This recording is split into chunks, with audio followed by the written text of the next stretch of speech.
pour lancer, je ne sais pas si je lance vraiment le débat, parce que la question, elle rebondit un peu sur quelque chose que Patrice a évoqué, sur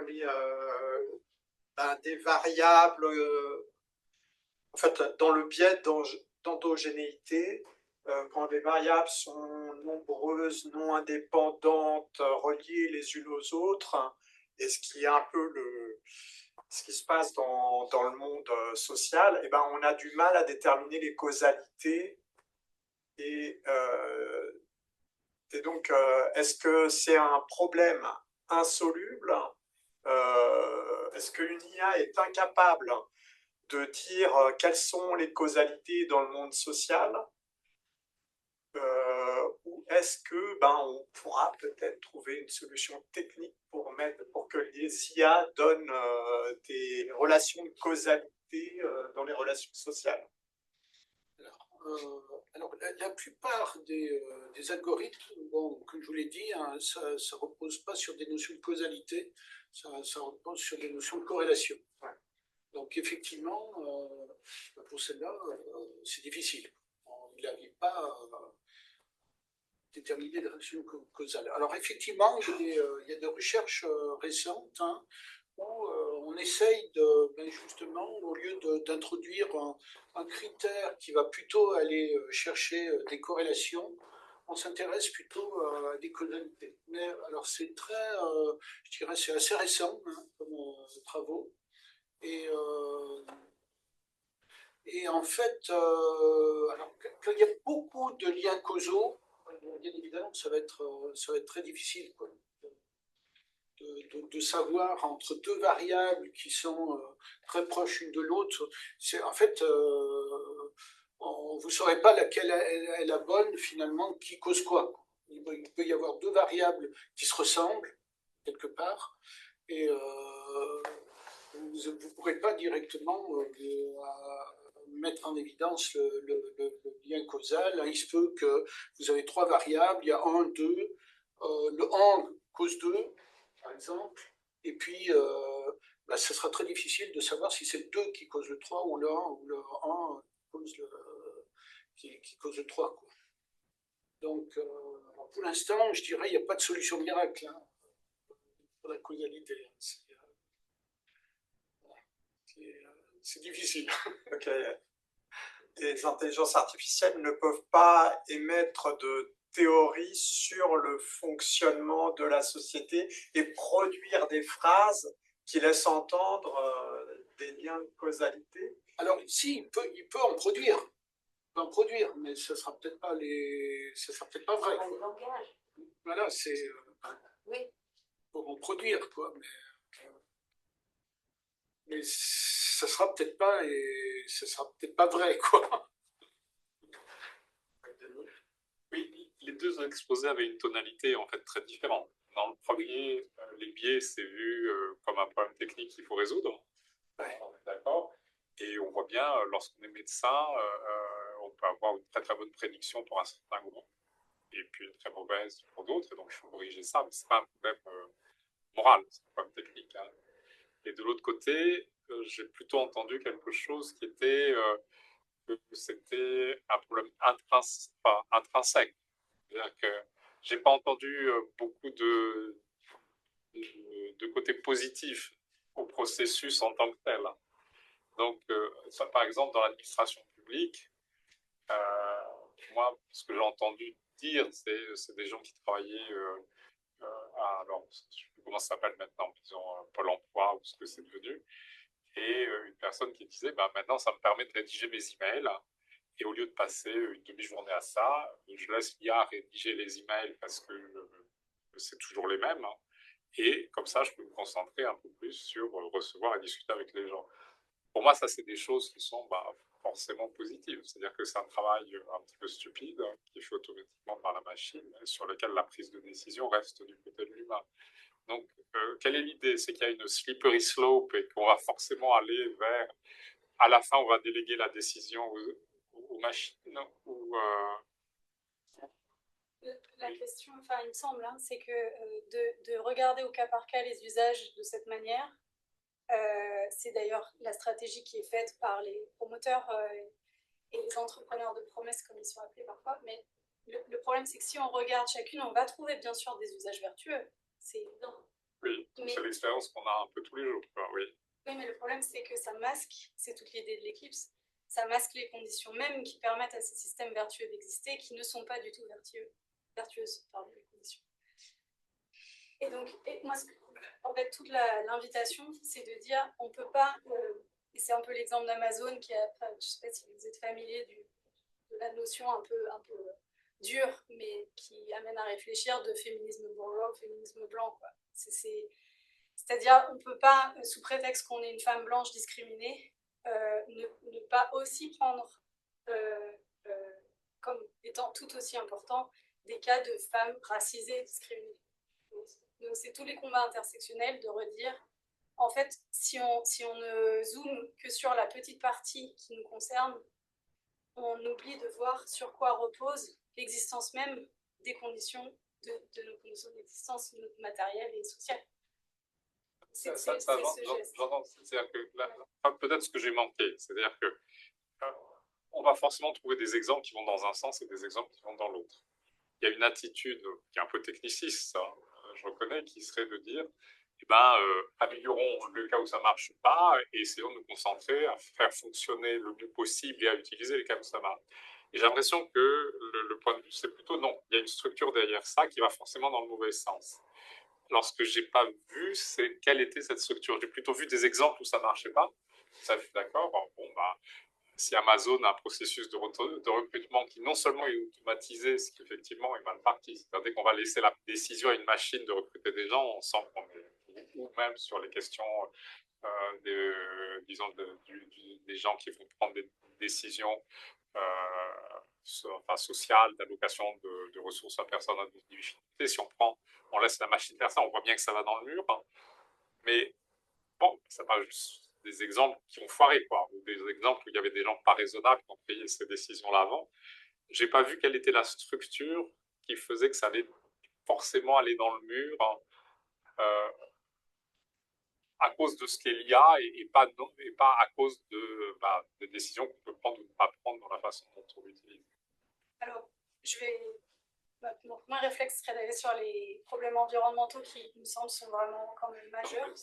Oui, mais ça reste quand même un autre sujet. Enfin, je reconnais qu'il est important. Enfin, moi, ça n'amène pas sur un autre sujet. Mais pour répondre, par exemple, sur Pôle emploi, pour rester avec votre exemple, il me semble que le fait que les personnes n'aient plus la possibilité, parce que n'ont plus le temps, pour un certain nombre d'injonctions institutionnelles et organisationnelles, de rédiger un mail personnalisé en fonction de la situation de la personne pour l'aider vraiment, c'est problématique en fait.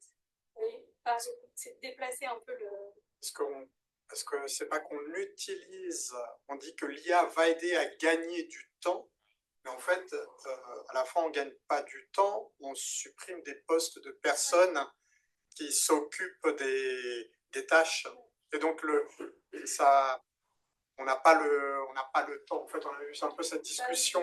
À la DGFiP, par exemple, donc là où ils ont fait fonctionnement et plein d'autres choses, dans le contrat qui leur permet d'avoir les subventions pour développer ces systèmes et les expérimenter, il est bien écrit qu'un des objectifs, c'est la suppression de... D'ailleurs, ils mettent un chiffre au pif parce que normalement, les expériments, ils ne savent pas.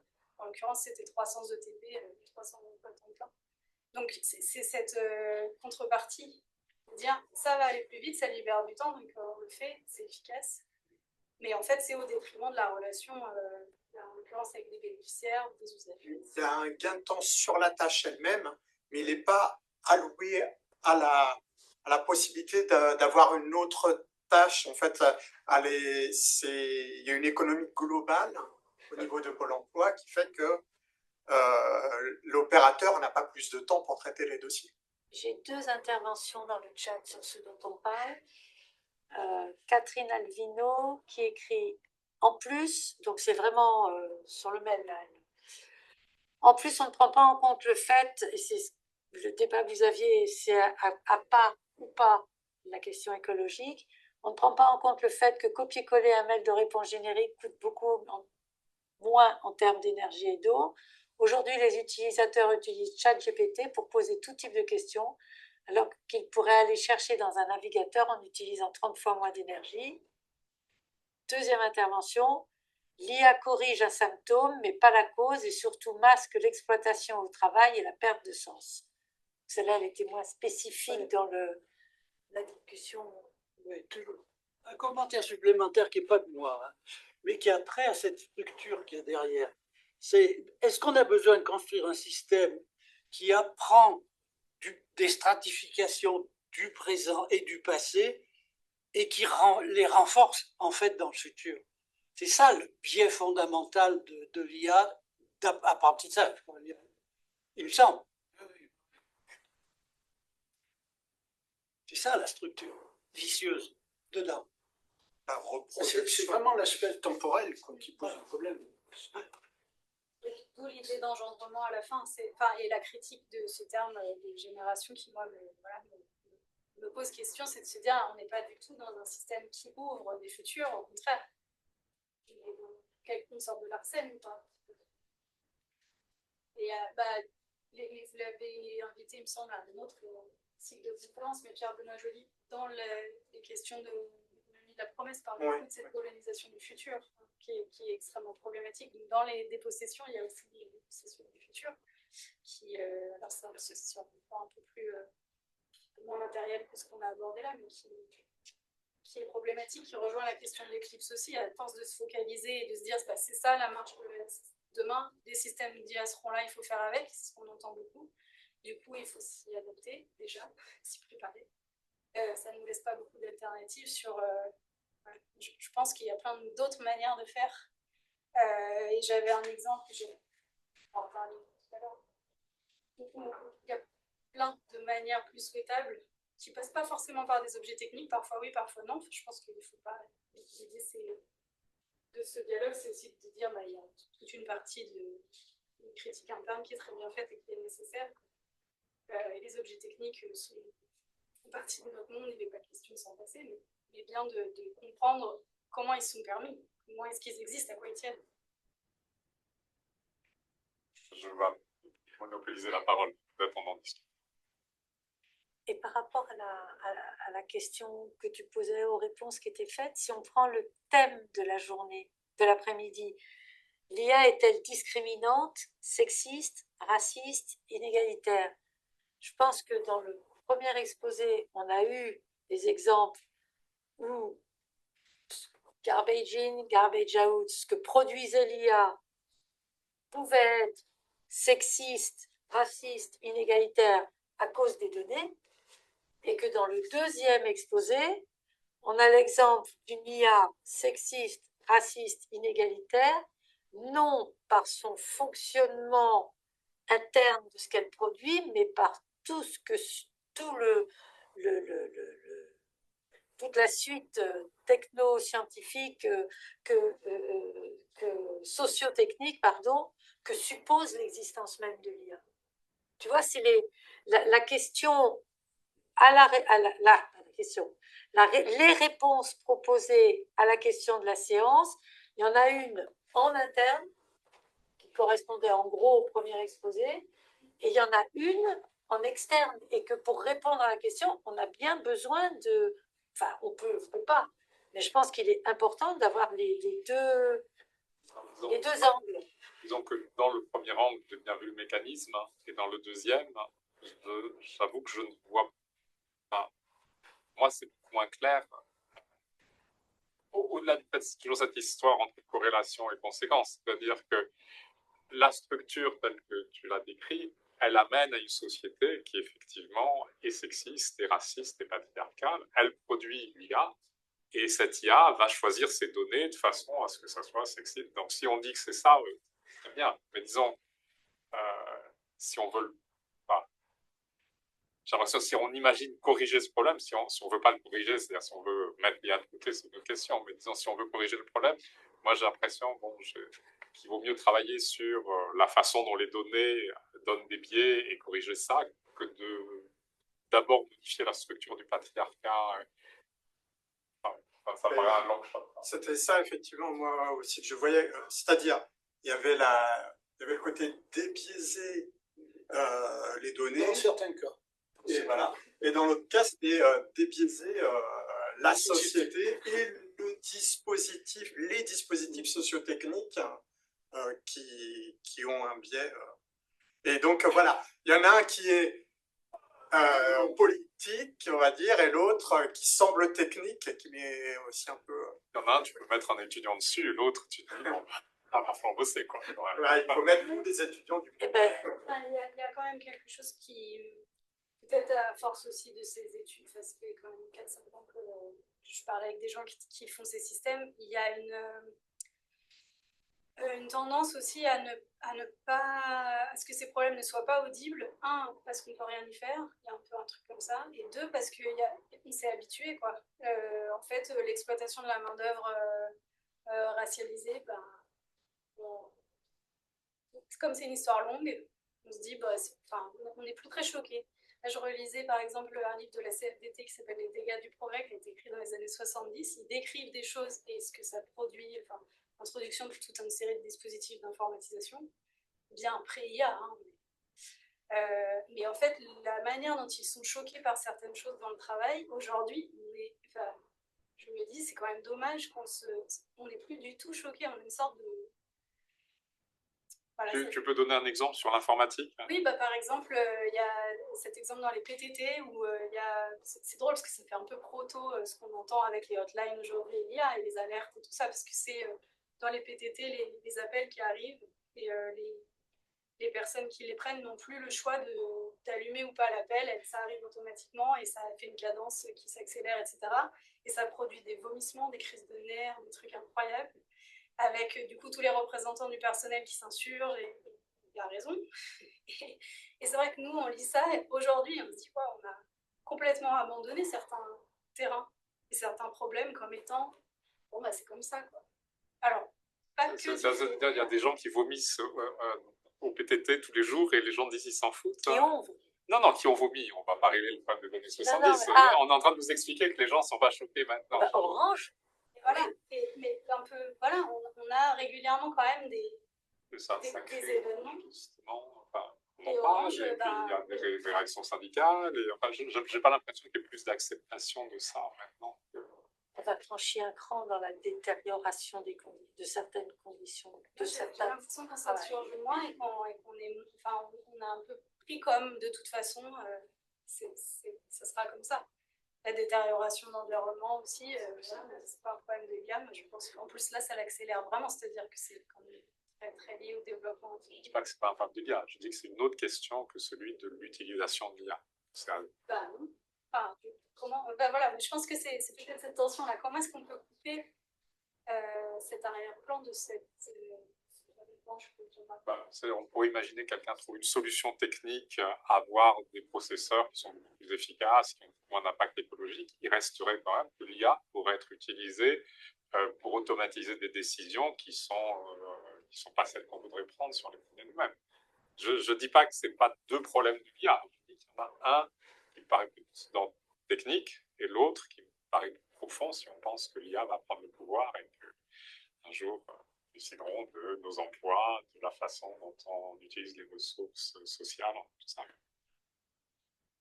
Alors pour la correction des biais, par exemple, tu as montré qu'il y avait des biais dans la construction des phrases, par exemple associer femme à coiffeuse, coiffure, et homme à chef d'orchestre. Et comment on fait pour corriger ce biais? Alors, techniquement et peut-être sociotechniquement, dans le dispositif sociotechnique global. Alors, il faut faire ce qu'on fait en général, c'est de la discrimination positive, mais dans l'algorithme. C'est-à-dire, on va lui imposer, par exemple, de dire je veux que dans les décisions que tu prends, par exemple Amazon, qu'il y ait autant de femmes que d'hommes. Et que, bien que j'ai très peu finalement de femmes dans mon échantillon initial, eh ben, je veux quand même que tu sélectionnes des gens qui seront des femmes, mais dont le profil ressemblera à des hommes. Et j'en veux, par exemple, 50-50. Donc on impose carrément des contraintes à l'algorithme. Et ça, si je peux me permettre, c'est tout autant une décision politique Ah, tout à fait. de technique. Tout à fait. Parce qu'après, Tu vois, tout, donc tu peux pas tout dépend, isoler le tout technique. dépend, qu'est-ce qu'on entend par discrimination positive. C'est un choix politique. Je laisse qu'on met 50-50, 52-48. 70. Alors, je vous ai pas tout expliqué pour mon petit exemple, là, ChatGPT, où je lui demandais là, de donner un compte. En fait, ce petit... en fait, ça s'appelait... C'est un bac à sable en fait, qui existait sur ChatGPT, qu'ils ont supprimé depuis 1 an. Voilà. Mais on peut quand même, alors on a fait ça avec un élève, on peut récupérer quand même les probabilités. Et on s'est aperçu depuis quelques temps, ils ont mis une contrainte, notamment sur les femmes, c'est tout le temps au moins 30%. Systématiquement. Voilà. Je pense qu'il y avait trop de déséquilibre et du coup, ils ont rajouté des contraintes sur les rendus des phrases, etc., en termes d'égalité. Enfin, On peut aller encore plus loin, il y a des collectifs, des exemples qui montrent qu'ils essayent de construire des modèles sur des jeux de données beaucoup plus petits, mais choisis. Ça peut être, enfin, ça va dans le même sens. Après, on se dire, bah, on peut aussi curater le type de données et du coup reprendre la main sur une délibération collective sur quel type de normes on choisit d'élaborer. C'est ça, ça produit. Et donc, puisqu'on est sur la base de données, quoi, on la prend large, ou bien on la prend plus précise, mais déjà un peu, disons, on a enlevé certains biais. Tu as parlé de construire une histoire longue, une cartographie différente. C'était à nouveau une histoire finalement de base de données. Finalement, c'est avec d'autres mots. Quelle base de données on prend au départ? Et bon, est-ce que cette base de données, en fait, elle est revenue quand même plein de fois dans la discussion? C'est la base de données initiale qui quand même contraint beaucoup de choses et donc ce choix-là, il est fondamental. J'ai l'impression que ça rejoint presque même le débat qu'on a là, c'est-à-dire quel est le regard qu'on porte, comment on décrit le réel, et à partir de cette description, c'est celle-là qui va nous générer des résultats. Mais si on choisit de réduire et d'exclure certaines choses, elles ne se retrouveront pas dans les résultats. C'est vraiment quelle description du monde on fait. C'est très méta, mais c'est ça, la construction de base de données. Mais ça, c'est vrai pas seulement pour l'IA, c'est pour n'importe n'importe quel modèle. Les choix des variables, etc., de la base elle-même, finalement, c'est elle qui détermine quelque part la décision. Voilà, donc il y a un choix méta. Oui, il y a quand même un choix politique. Politique, j'utilise ce mot-là, je ne sais pas si c'est le mot adéquat, que tout le monde valide ce mot-là, pour faire fonctionner l'outil. Sur le type d'écriture, pardon, mais du coup, par exemple sur le travail social, c'est très intéressant. Le type d'écriture qu'on va générer, si on veut qu'elle soit structurée pour permettre une analyse type, base de données structurée, etc., on ne va pas du tout produire le même type d'écrit que si on est dans une prise de notes, je ne sais pas, on imagine prise de notes plus, par exemple, d'un psychothérapeute qui écoute quelqu'un en souffrance. Vous voyez, on n'est pas du tout sur le même genre de texture d'écrit. Moi, je trouve ça très intéressant de s'intéresser un peu c'est un peu ce que je disais avec la CNIL, le type de réalité documentaire qu'on va créer et à quelle fin. Si c'est pour être crunché, c'est un terme vulgaire, mais par des systèmes algorithmiques, c'est peut-être pas du tout le même type de qualité et du coup de regard qu'on peut porter sur le réel que si on utilise d'autres formes d'écriture. Peut-être moins normé aussi. Et dans ce que tu disais, Julien, tu disais décision politique pour un outil, comme si l'IA c'était le... D'accord, la base de données, parce que l'IA, c'est pas que l'outil. L'IA, c'est l'ensemble. Donc tu ne parlais que de la base de données. Là, je parlais de la base de données. Je revenais sur la base de données qui semblait un point quand même très important. Et donc voilà, mais après, il y a peut-être justement élargir à d'autres points. Après, moi, ce que je pense, c'est vraiment, enfin, là où je suis d'accord avec vous, c'est après, qu'est-ce qu'on en fait et qui est responsable? C'est ça le problème. C'est la responsabilité. On ne peut pas dire on construit une IA qui va prendre des décisions et puis dire ah ben c'est l'IA qui est responsable. C'est pas possible. Il y a un moment donné dans la chaîne des décisions, il y a quelqu'un qui est responsable. Alors, est-ce que c'est le programmateur? Est-ce que c'est celui qui a construit la base de données qui s'est planté complètement? Mais il y a un moment donné, il va bien falloir définir où est le... Que ce soit quelqu'un qui soit responsable, on est bien d'accord. Voilà. Alors oui, il y a la responsabilité juridique, et Oui. puis on a plus ou moins évoqué aussi Responsabilité morale. la responsabilité morale dans le sens où ben, on n'ose plus contredire l'IA, on dit bon l'IA a dit ça, je laisse faire, parce que par précaution, par paresse, par simplicité, voilà, on laisse prendre la décision à l'IA. Donc cette notion de responsabilité, Elle est double. C'est très compliqué parce que c'est aussi pour se protéger, comme tu l'as dit. Si on est travailleur, voilà, et que l'IA sort quelque chose, on peut se prévaloir de ce résultat. Voilà, Donc, dans le cadre du travail de certaines tâches, ça va être compliqué même d'aller contre.